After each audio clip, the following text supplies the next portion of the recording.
Nathalie Kosciusko-Morizet, les sondages ne vous donnent pas pour l'instant gagnante pour ces municipales à Paris.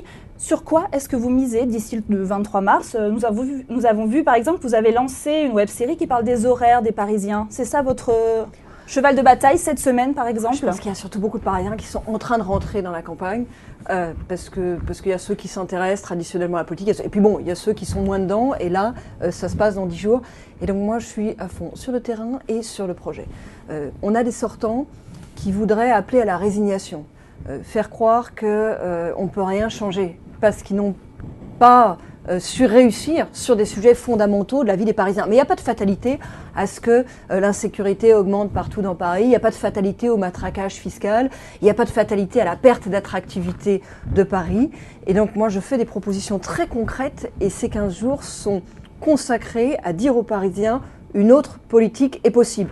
Alors je le fais dans des documents projets, dans toutes les boîtes aux lettres, sur les marchés, et puis j'essaye de toucher tous les publics. C'est vrai que vous avez des Parisiens, notamment la génération YouTube, les 20-35 ans, qui font pas trop les marchés, qui lisent pas forcément beaucoup les tracts, donc pour eux, on a conçu une web-série, une dizaine de petites capsules vidéo d'1 minute, qui illustrent de manière humoristique les propositions de la campagne qui les concernent. L'ouverture des métros toute la nuit, le week-end, l'ouverture des crèches, non pas jusqu'à 18h30 comme aujourd'hui pour les crèches municipales, il faut aller chercher son enfant avant 18h, c'est pas très pratique quand on travaille, mais jusqu'à 19h30. Soyons fous, une ville qui s'adapte au rythme de ses habitants plutôt qu'elle ne demande à ses habitants de s'adapter aux siens. Vous savez, les rythmes de la vie contemporaine, ils ont évolué.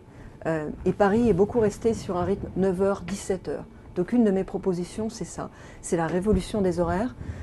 Toutes les villes du monde tentent à passer sur un rythme 7 jours sur 7, 24 heures sur 24, s'adapter au rythme des habitants, étendre l'ouverture des commerces dimanche, faire une vraie nocturne dans les mairies d'arrondissement, avoir des équipements sportifs et des équipements publics qui s'ouvrent aux heures où on en a besoin et où on peut les fréquenter. C'est une des propositions très concrètes et fortes de mon projet.